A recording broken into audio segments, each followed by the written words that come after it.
Papakinggan ng Panginoon ang iyong mga panalangin.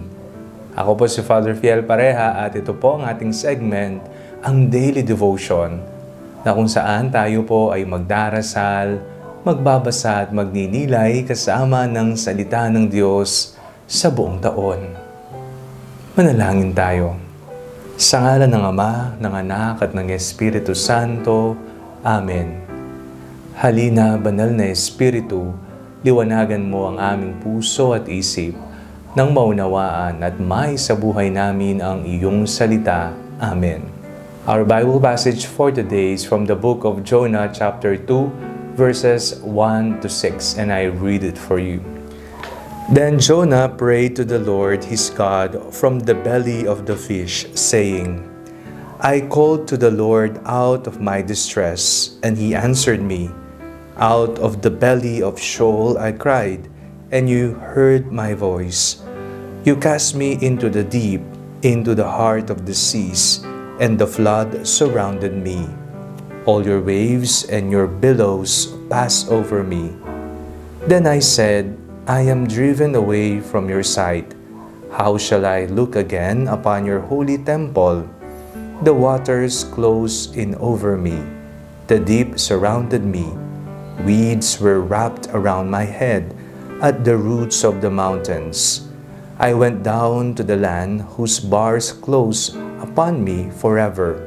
Yet you brought up my life from the pit, O Lord my God. Anong panalangin ang iyong sinasabi sa Panginoon? Anong mga prayer request mo sa tuwing ikaw ay nagdarasal? Ano ang palaging nasa isip mo? At bukang bibig na harinawa ang Panginoon ay maging maawain at ipagkakaloob ito sa iyo sa takdang panahon.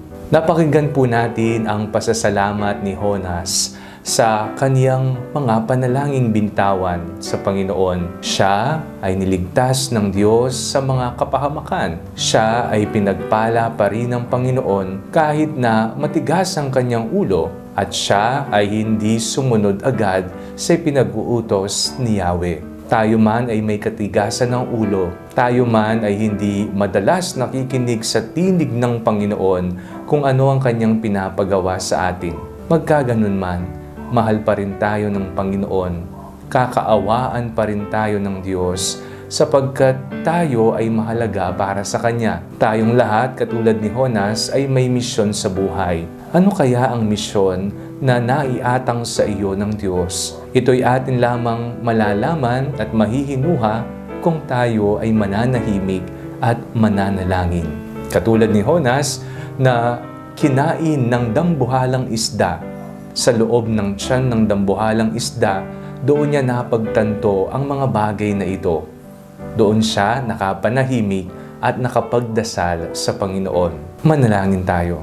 Panginoon, patawad po sa mga panahon na kami po ay sumusuway sa iyong kautusan. Bigyan niyo po kami ng isang malinis na puso at kaisipan upang malaman namin palagi ang iyong banal na kalooban. Amen. Sa ngalan ng Ama, ng Anak, at ng Espiritu Santo. Amen.